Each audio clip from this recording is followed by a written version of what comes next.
All right. Same Dad Podcast fans, we're here again for another wonderful episode of Same Dad Podcast. My name's Jesse, and this is my sister Kellie, and we're about to take you on another wonderful adventure. How you doing today, Kellie? Okay, it's kind of windy out there, but it's sunny and beautiful. How about where you are? Yeah, it's not too bad today. It's a little toasty. It got up to about 90 today. It was beautiful over the weekend. Saturday, we were able to have the windows open pretty much the entire day from once we got out of bed to when we went back to bed. So it was nice to let the place air out a little bit. We lit a candle and had the windows open. Yeah, that's my favorite time of the year, when the seasons change and you can finally open windows and you're not dependent on the air conditioning. So definitely needs to air out after a long hot summer. Oh yeah, it was nice. It was nice having that air blowing through us. It was blowing through pretty good. I got nervous a couple times, but we managed. Yeah, just having it fresh in here is nice after, like you said, a long winter. Or summer. Or summer, I mean, yeah. Yeah, winter's coming. That's what I was thinking. I was thinking into the future a little bit. It won't be long. It'll be cold again. Yeah, I do appreciate living in the Midwest and having the change of seasons. And I really don't get, well, I don't think I do. People talk about getting like depressed during the darker days. And I think you kind of learn how to adapt sometimes if you've lived here all your life. Some people not. I know Seth can kind of struggle with some seasonal affective, moods and things like that. So I think eventually he would love to be in a climate that was all sunshine year round. So we'll have to navigate that. But I don't mind the change in season myself. I really enjoy it. Yeah, it's this is our first year up in this area for a while, because we were down in Texas for the better part of 7 years, and it's just we were right under the Oklahoma border there, and it's just hot as balls about 8 months out of the year. And then, believe it or not, in the wintertime it gets too cold to where you don't really get that payoff like you think you would. Like, oh, okay, I endured this never-ending heat. Now I got a pretty mild winter ahead of me, but it still got cold enough to where you had to have a hat and a coat and everything, and it would get uncomfortable, and it would even snow probably once or twice a year there. Nothing huge. It only took like an inch or two of snow to shut the town down, but I mean, it still wasn't the payoff that you'd want after enduring all the heat. That's for sure. Like you didn't get the break you thought that you may get. But yeah, it seems like everything's kind of blended together. I mean, 18 months has, there's other things to focus on, I suppose, like never before. So when I look back, I don't have anything to grasp. We had a training the other day, and somebody asked for, as an icebreaker, give me a summer memory that's going to carry you through the winter months, and so there were people like, oh, we visited the, we kayaked on the river, or, and I'm thinking to myself, I don't remember anything that really sticks out, I hate to say, and I probably did some pretty enjoyable things, but I've kind of turned into one of those persons that I think I look right in front of my face, and that's about my focus level right now. So if it didn't happen about 2 hours ago, I'm not quite sure what happened. Yeah, I'm with you on that. Before we started recording, you asked me how my week went, and I couldn't remember it for the life of me. It went by. Yeah, it's crazy, but yeah, I'm right there with you.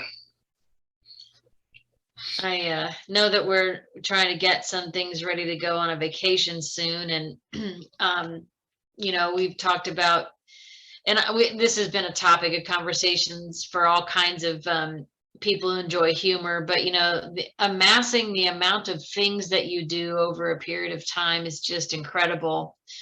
And we did some cleaning out of my mom's house this past summer, and that was rewarding. But it really gives you perspective on the importance of you got to move stuff out when you move stuff in. So every time you're walking in with that Target bag or that Walmart sack or whatever, you really would do well for yourself if you'd walk out with 2 other bags and just dump them right in the trash. Or heaven forbid I do that and hear some Rummage sailors hear me say that. That's a whole other can of worms or discussion. But yeah, I mean, getting the stuff out is so important. And now we're going to be shut in for a few months when the cold weather hits, and it'll be kind of late to get that stuff out of here. So hopefully you're managing your stuff well. Yeah, there's nothing more relieving than getting rid of stuff. It's it's funny. You could set an old couch out into your front yard and nobody will take it, but you put a $50 sign on it, some asshole will steal it. So it's the psychology behind your junk and how important it is to you, but maybe not to others, or vice versa, or some of the things that you think would be hard to get rid of isn't, and whatnot. But yeah, that's kind of the topic today, is rummage sales. Those are pretty big in the Indiana area, especially probably in the 70s and 80s. They were pretty huge. I remember that was a form of entertainment, staying at Mamaw and Papaw's house, old Dorothy and Franklin. The weekends that they would watch me, they'd get up early in the morning. Papaw would. I mean, it was still dark outside, and he'd have his newspaper circling all the rummages, and he'd have kind of a road map, or a kind of a mission or a battle plan laid out to, which ones to go to in what order and whatnot. And they'd put me, I was real little. I was probably 5 or 6. I remember I'd stay the night there in that old yellow room. I remember Grandma Dorothy had that yellow room with all the baby dolls. Yeah, everything was, and it was crinkly. She put an old hefty bag under the sheets, because all us grandkids, we still pissed to bed. So she had that under there to save the mattress. And I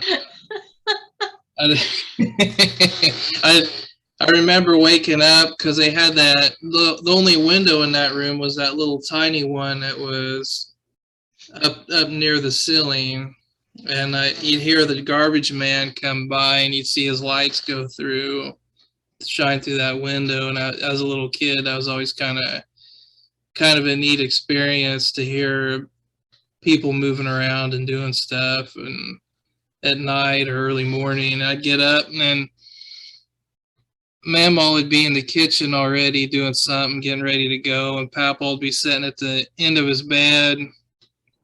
Then they'd get dressed and circle all those rummages, and they'd put me in the back of that old Lincoln they had.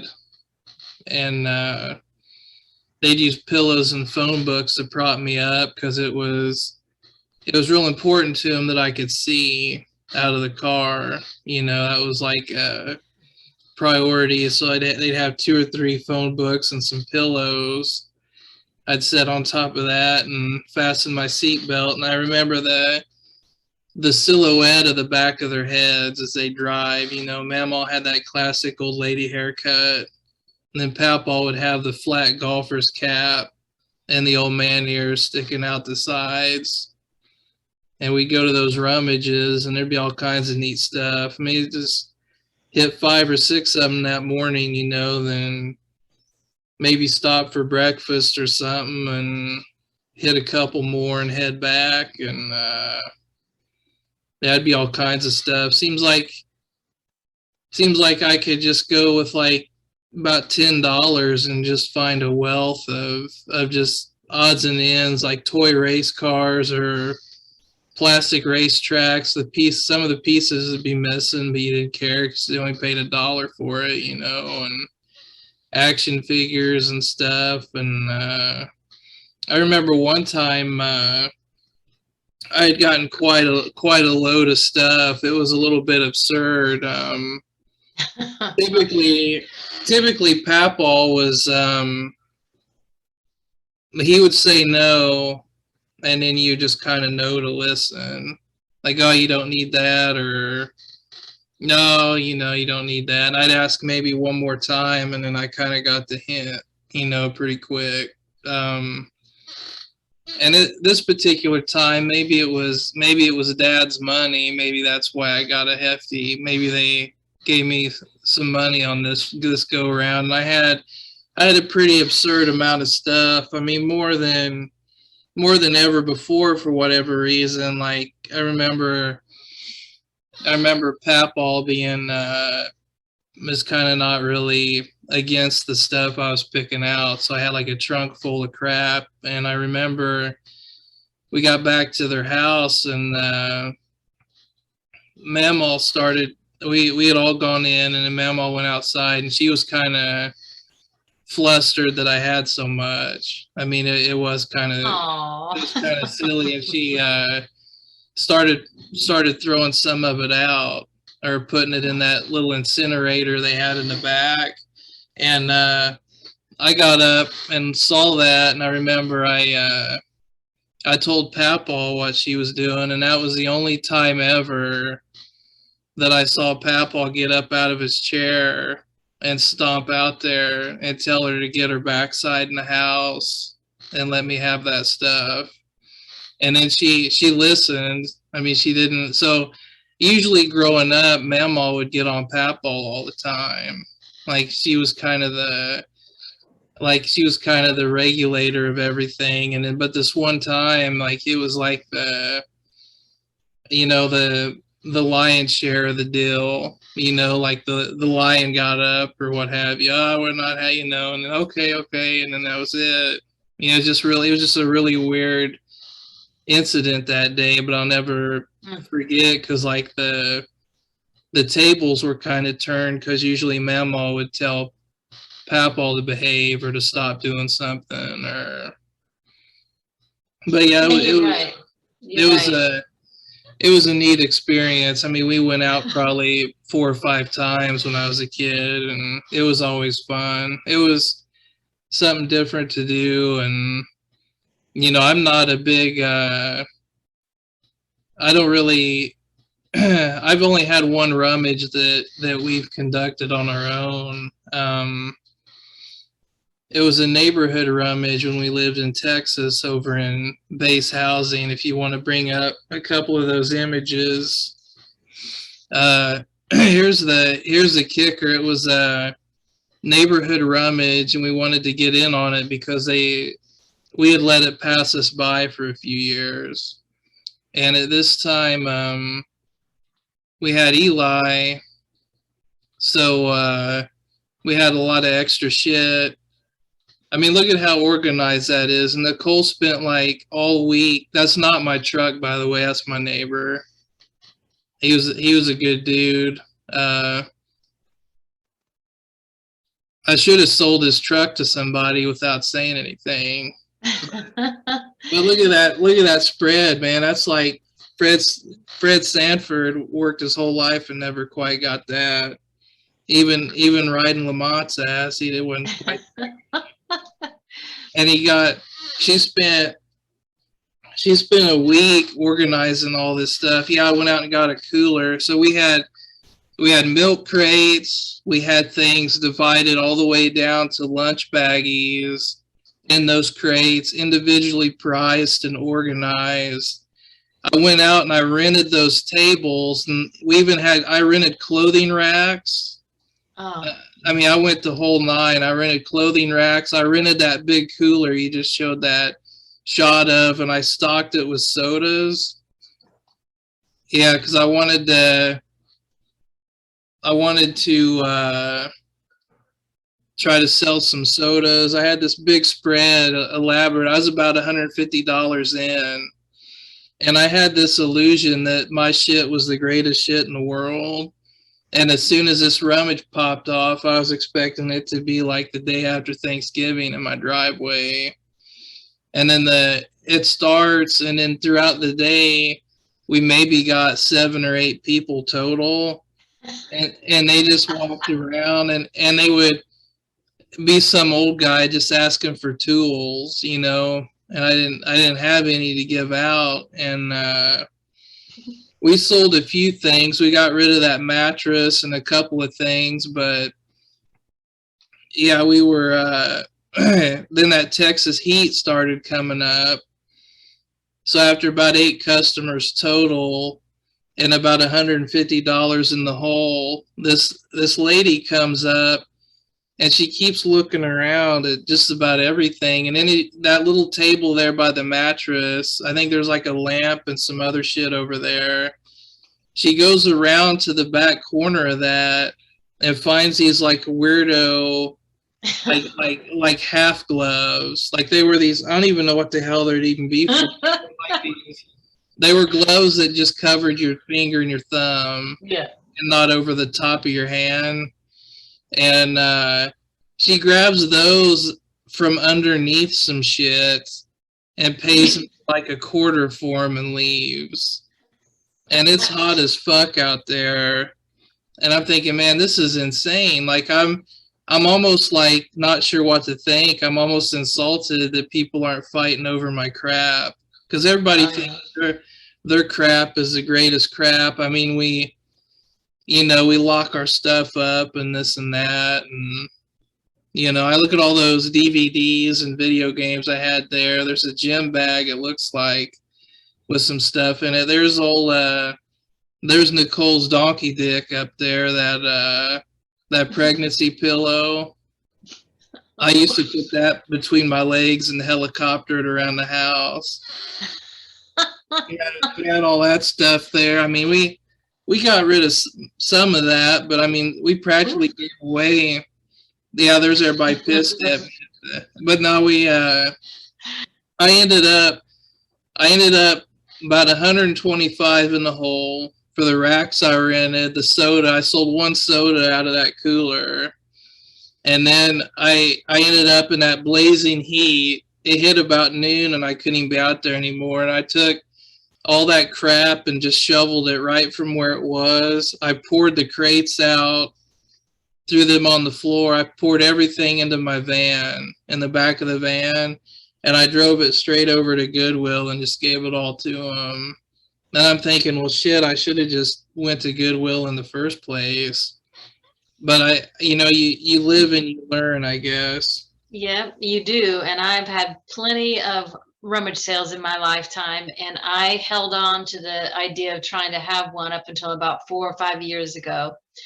And that was back when, if you donated regularly, you could actually, get some deductions for those donations. Well, that changed a couple of years ago, so it really didn't have the same incentive. But if your idea is, you have to kind of figure out the motivation for your rummage sale. Are you really trying to make some money? Are you just trying to clean your stuff out without you really having to be the deliverer of things from one place to the other? But all of the work going into the organization, I've realized people would really rather have boxes of like items that they have to dig through with one particular price on the outside. And on top of that, they want an opportunity to make a deal. So, you really have to figure out what your motives are. I saw somewhere recently that on average, for an 8-hour day spent managing a rummage sale, you earn generally $5 an hour. I mean, that's kind of a national average. And that's not even to include all of the prep work. And in this case, all of the organizing. So when it's all said and done, like you said, you invested not just time, but obviously tables, and I can't imagine the clothing racks. I mean, that's hilarious, and no offense, but that's pretty darn cute. So,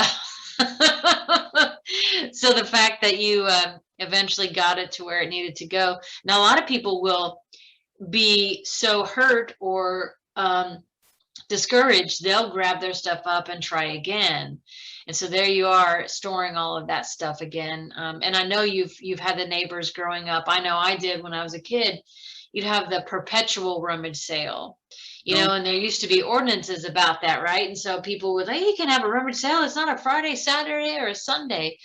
But, that kind of blew out the window. And there are people that just have ongoing rummage sales, and rain, shine, or otherwise. And sometimes they don't make the tarps on time. So the stuff gets wet, and by golly, it's out there the next sunny day.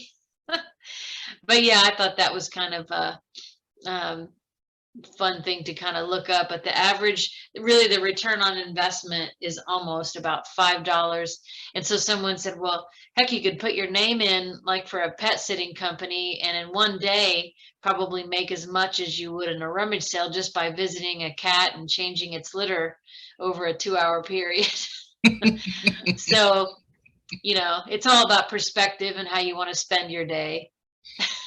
Oh yeah, it's definitely more enjoyable to be the pain in the ass customer at a rummage than it is to ever put one on. I don't think I'll ever do it again. I'll just bear the burden of throwing shit away, I think, before we've had a lot of success going online, and if you like a lot of Facebook rummage sale groups, it's kind of like the newest version of Craigslist.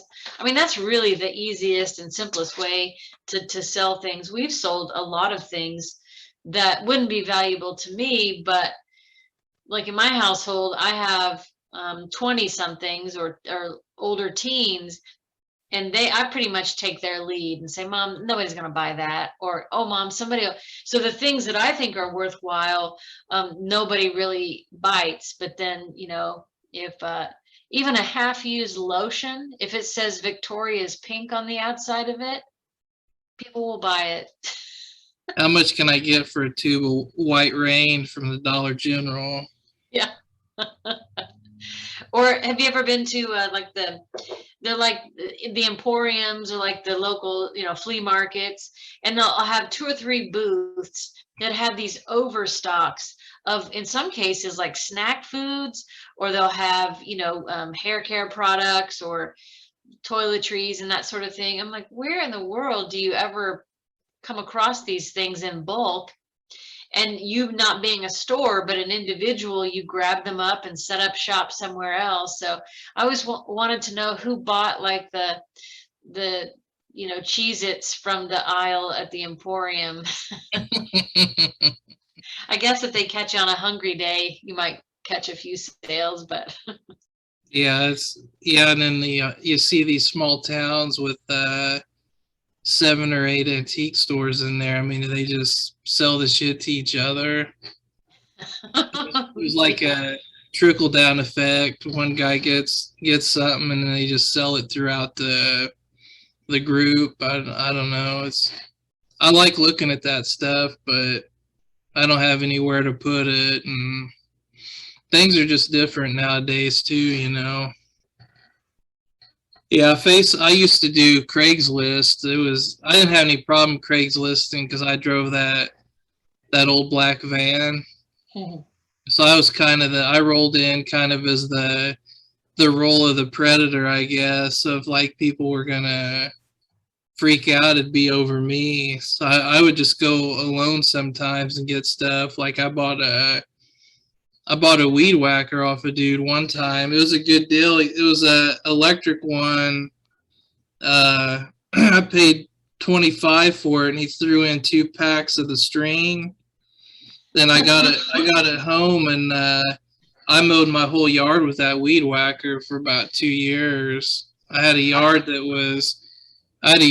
was just big enough to where maybe I could get a push mower, but then I was like, well, I just weed whacked the whole damn thing, and I took this $20 electric weed whacker, and that's what I did for 2 mowing seasons. I just weed whacked the yard with that thing, and it worked. So I mean, every now and then you get some. Like I went to a guy's house one time. This old dude, I guess he just fixed computers on the side. Like he had like 20 of them taken apart in his living room and kitchen, and I gave him $100 for one that I ended up using for my arcade machine. And before I even got buckled in the car, he took my 100 and walked it over to his neighbor and gave him the 100. So I don't even know what kind of like double down kind of deal that dude had going, or if he owed money, or if he was a middleman for something. But yeah, I mean, it wasn't too bad. I didn't mind Craigslist too much. And then I remember a couple of times before we moved, that's how I unloaded a bunch of stuff. I just put free ads on Craigslist, and people just come out of the woodwork to grab that shit. I had a guy one time call me a few choice words through a text message because he wasn't fast enough on the draw to get whatever I had for free. People are nuts. Yeah, I had that same experience. I had that. Do you remember that old Olivia television that I think all of us had? Well, if you remember, that thing for its time was state of the art back, 10 plus years ago. But when we finally got rid of that and got the new TV, I did that free. Well, I knew it was going to be really troublesome for someone who didn't have someone to help move it, because it literally was like 100 pounds. Hung on the wall. It had this huge metal anchor. I mean, back in the day before those, the wall mounts were as fragile as they are now, because the TVs are so light. But anyway, so I remember, if you're not quick enough to say, do you still have this, or has this sold? If you even wait 5 minutes and you respond to somebody out of order, there's like sharks to know who vied for it first. And I kind of decided that I don't think I'll do a free of that nature anymore, because it took really a lot of my time and attention over about a 3-hour period one evening just to figure out, okay, there were tons of people who wanted it, but they're like, can I pick it up from you tomorrow at 4? And I'm thinking, no, I need to get rid of it today at 5. And so because someone missed out on it, yeah, I had someone kind of get mad at me. Like there was some etiquette that I missed about some kind of free offering. I've been there. You're absolutely right. That brings me to another good story about pickup times. It was the same thing. I had 3 different moves that I relied on Craigslist or the Facebook marketplace for, just to get rid of stuff. I helped out Nicole's dad one time getting rid of some stuff so he could move. So yeah, and then I had the old I didn't have a smartphone at that point, so I'm rocking an old flip phone, and I have like 15 or 20 text messages blowing in asking like all these different pickup times and stuff, and I couldn't even keep up. What a mistake that was. And then this most recent move from Texas to where I am now, I used Facebook Marketplace and the local gas station as the meetup point. And I remember there would be people, they give you the runaround about the pickup time, and you want it gone. I mean, that's the whole point for me. It wasn't even really about the money. I mean, sure, I'll have like $5 or $10 in my pocket, but the point is it's out of my face, and I'm relieved of whatever this item is, so I can downsize or whatever and get ready to move. And I I remember like it was just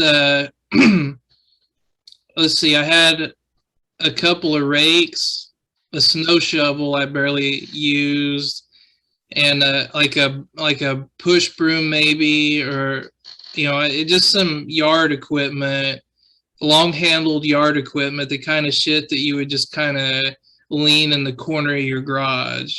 And I was selling it all as a bundle, like, just give me like $20 and you can have all of this shit I got. And I remember I had a conversation with someone, and I had forgotten that I did it.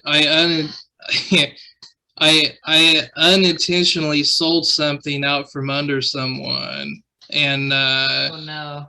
and the person that I sold it out from under had a pretty lengthy drive to get to where I was at to get the stuff, and I had forgotten. Like you said, you get bogged down with all these pickup times, and you forget who's who and who's talked to you recently. And I had somebody that I had forgotten about, and I sold the rakes and shit out from under them, and I didn't have the heart to tell them I didn't have it anymore, so I just ghosted them, and I felt terrible.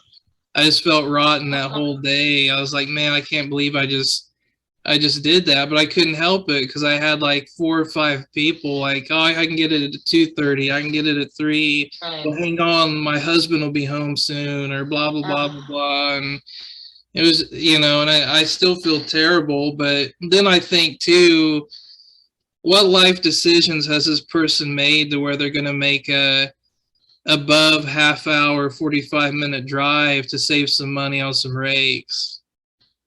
You know what I mean? Like, I don't know. Maybe I'm blessed to not be in that scenario, but I just can't, like, some of the responses and travel time and behaviors of some of these people for some of this stuff was just kind of crazy. And then you try to give it to friends, sell it to friends, and they don't want to come and get it. Or they don't want to, yeah, hang on to it, I'll get it here in a couple of weeks. Well, no, I need it out of here. Like, your gain, my gain is that you're coming to my home and getting this fucking heavy ass play set out of here, or this chair, or whatever the hell I have. I'm not really worried. I'm not really getting nothing out of your $20 or $40. What I'm getting is you driving over here and getting this shit from me. That's my gain. And then when you have like, so you're like held hostage in reverse, because they're not a Facebook person, like they're an acquaintance or a friend, so you don't want to fuck them around too bad, but you get kind of upset, because then it's like, well, what the hell am I going to do then? Go around my house and put sticky notes on my shit? Somebody's going to reserve for Bob. yeah, put sold signs on my crap in my house. You get your ass over there and get the shit if you want it. Yeah. I have two stories about really, and it's the same, basically the same product. That's kind of the focus of both stories. That, one of the things that we really amassed a lot of here is that we invested in a lot of Wii gaming equipment. Now, and I know people are, there's always collectors and people say, oh, you can't get rid of that stuff. That's, your childhood, or that stuff will be great to come back, and just reminisce and pull it out and play it. Part of it was that we was connected to that old Olivia television, and we had gotten a new one. I wasn't going to, put that sensor back up and do all of the things. And we had great childhood memories. But the first thing we sold was, I think, Guitar Hero. And with all of the equipment, actually it was maybe like Band Hero, because we also had the drums and the guitar. And there was literally a couple that drove from and I can't remember how far, but they were almost an hour away. They drove for that, the game obviously included, but the peripherals as well. And they showed up, and I only had like $15 on the whole thing. And I thought, why would I encourage someone to drive almost an hour away? Because I almost wanted to make the decision for them. Like, do you realize that you're going to be paying me for this, or you're going to be spending more? So when they show up, they didn't really have a lot of means, you could tell. And so I obviously gave it to them for free. So that was one of those things where the Wii was kind of like, I felt really good about that day, and I would never have encouraged them to drive that far, but they did. We did the exchange. It was just me exchanging stuff with them.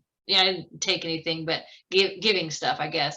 Then probably a year later is when we decided to get rid of all of the Wii stuff. I mean, we had people had given stuff to us, the exercise mat, the fitness, the Wii Fit, everything that you can imagine, the tennis rackets. And so all of that, and probably about 25 to 30 games at that time in the system and everything. And I was like, I'm not going to parse this out. It's going as one package or not at all. And so as it came down to it, there was a woman who had about 3 little kids, and she spent, I think it was close to maybe $50 to $75 on the whole thing. It was really more of a courtesy thing that she invested this, for her kids to enjoy. I hope, there's always a part of me, I drove away and thinking, well, maybe I just helped helped her get $50 for the next hit. And I don't take that lightly, because a lot of my life's work has been in trying to prevent at-risk behavior, and but I'd seen enough to know. And so when I left there, I was also elated for a moment, and then as I drove away, I was like, what have I done? And do I care to follow the money? That's another thing that always kind of stuck with me. So I've just kind of, if I'm going to sell something, it's more for the fun of it. And if somebody can get $5 or $10 deal on something, and they're willing within town to come get it, then we just use that for some little splurge money, like going out to eat or something. Mm-hmm. I mean, we don't do any big sales like that anymore. It just created this angst that I couldn't quite reconcile, and I wasn't going to be traveling all over and trying to schedule someone's pickup time. So the Wii was the deciding factor for me. But I wish I hadn't sold it. Every now and then the kids and I look at each other and we kind of reminisce, and they give me a hard time for selling it. But you got to do what you got to do, get it out of there.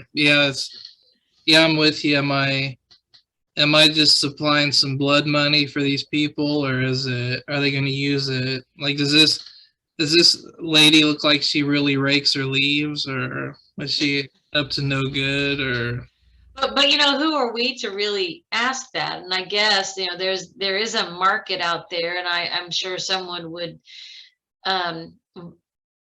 argue against it, because it does allow for that dark money or exchange of items for things, and for other, for unaccounted purchases, I guess. I don't know. But yeah, it definitely leaves you thinking. And I knew that I didn't want to be, I didn't want to have those thoughts anymore. I don't want to care what people were, if I was part of something good, bad, or otherwise. But yeah, I think selling your stuff is kind of this, I've often thought this too. I'm really up for like a bartering site. I like that idea, and I've never participated in one, but if I had something somebody else could use and vice versa, I think that's beautiful. if it's Yeah. truly the item that you want. Now, this picture behind me, which is obviously a stock photo, but this reminds me, the one other good reason for having a rummage sale would be for a fundraiser. And I don't know about you, but we've earned, you have multiple families and teams that come together and bring all of their stuff.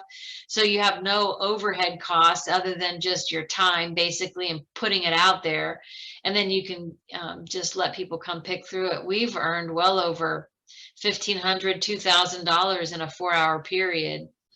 So sometimes that's worth it if you need some cash right away.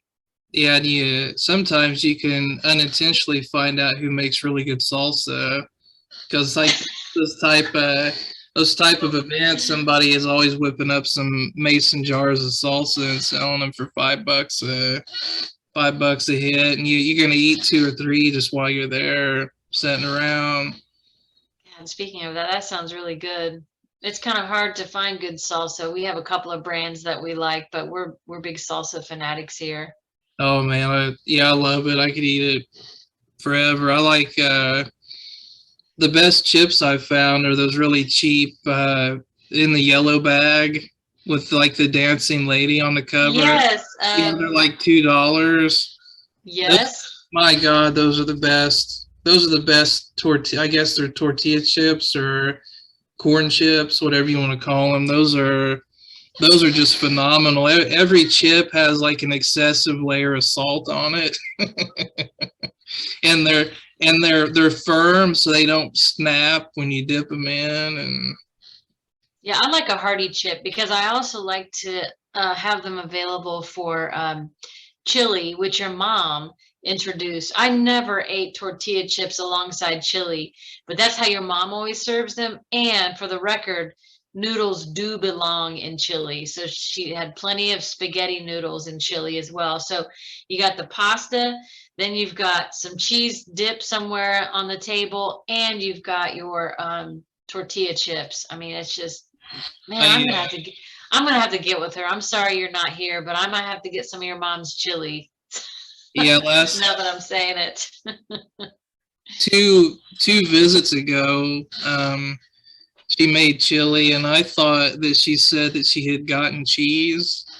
So I'm pumped because it's the best way to eat her chili is the actual nacho cheese, like 2 or 3 scoops, just kind of flick it into the side of the bowl, and then you don't even really need your spoon. That's what the chips are for. Okay. And she didn't have the cheese. She had shredded cheese.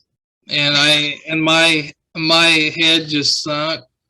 Oh, I was just like, no. But I held it together. And then the second time she had the cheese. But yeah, your mom too, just any kind of hint of disappointment, I can just see her like, I know, I'm sorry. She's like ready to apologize. I felt terrible for looking disappointed, but yeah, I hate that. Oh man, it's so good. I don't know what it is with Indiana and their meat department or their deli, but whatever it is, that the nacho cheese in those clear tubs with like the sticker over the top holding the lid on. Oh my God. Man, that shit is good. Yeah, so not out of the jar, but straight from the deli. And I don't know if they just get it in big vats and then they just distribute it into like a plastic container, but I know what you're talking. It's different. It's different than the jar for sure. Yeah, it's got a different feel to it and everything. Yeah, it's really good.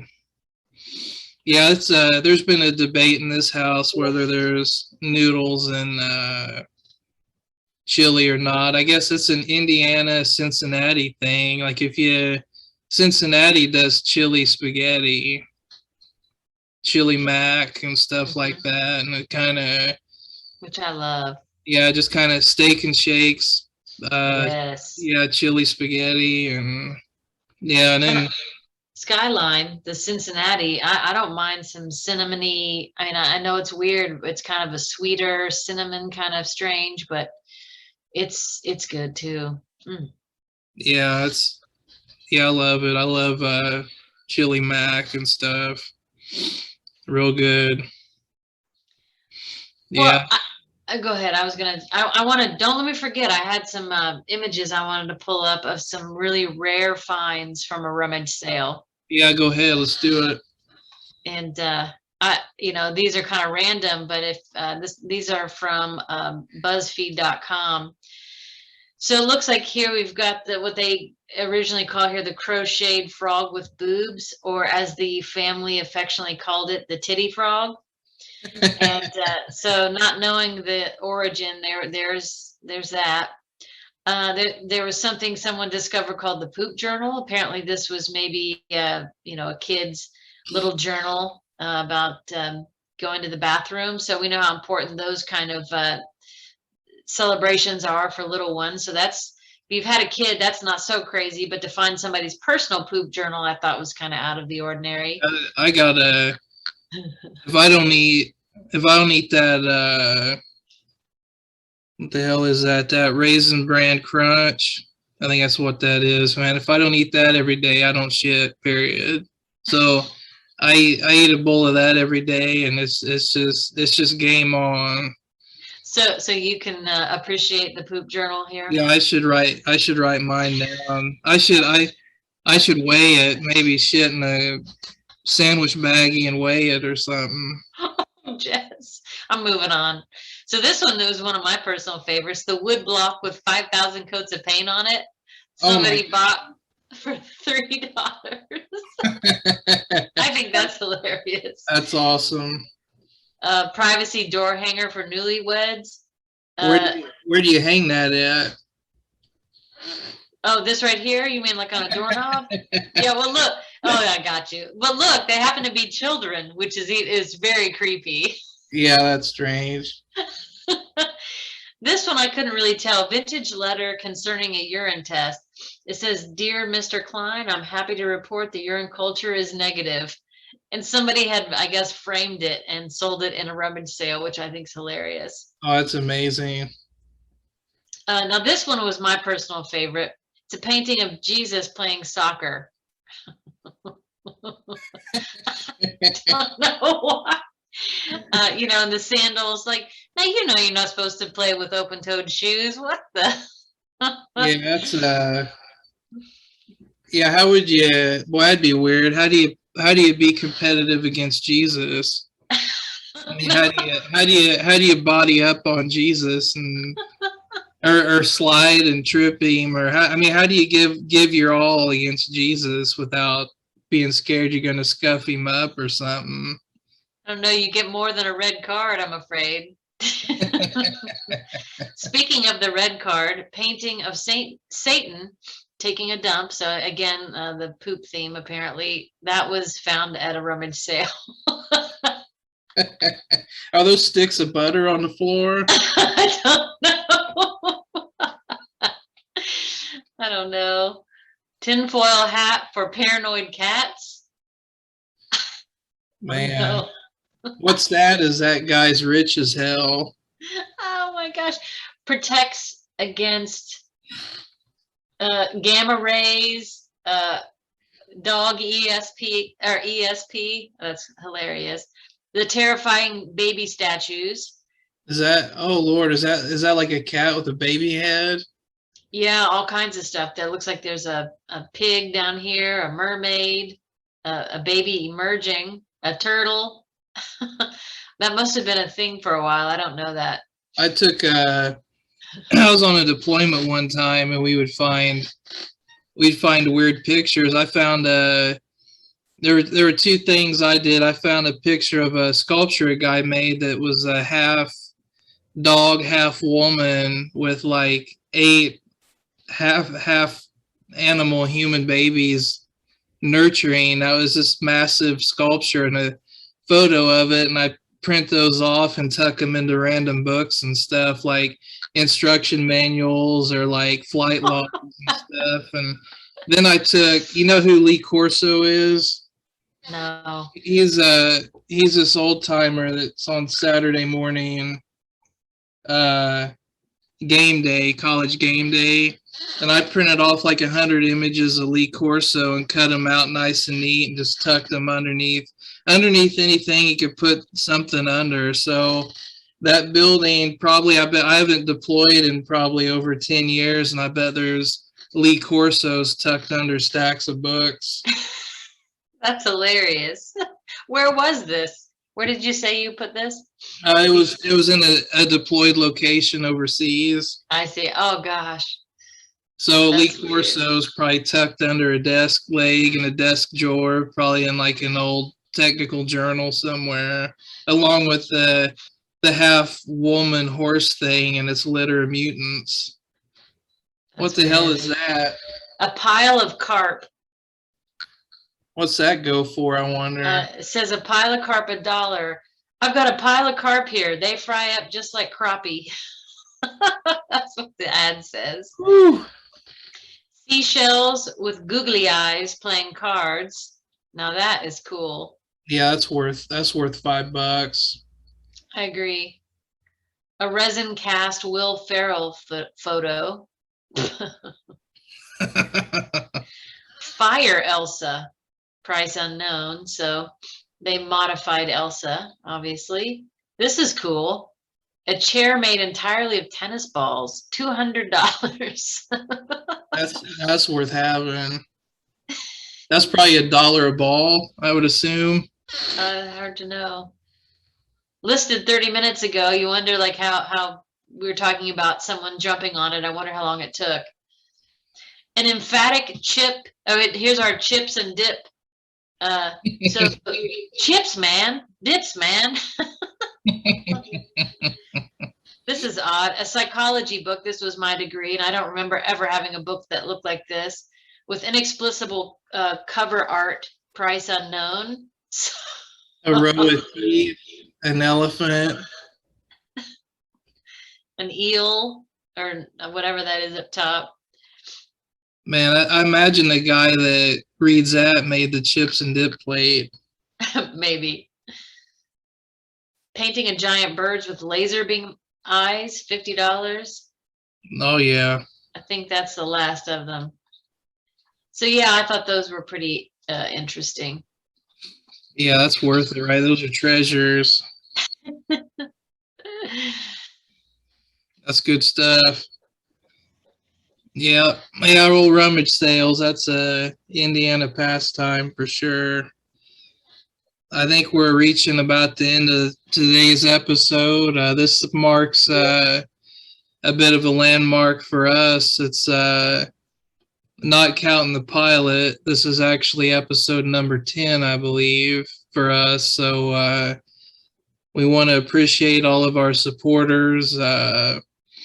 We're up to about 260 something views on YouTube, over 50 on the various podcast platforms. Got about 11 subscribers. There's over 30 people that like our Facebook page.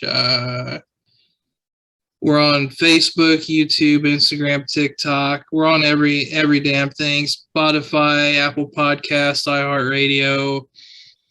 Anything and everything that'll support a site or an account. Just search SameDadPodcast, all one word, and you'll be able to find us. That's for sure. We'll do the shout outs here like we always do at the end of each episode. I'm going to add just a bit extra to mine. As always, support your veterans. I'm wearing an Army PT shirt here today.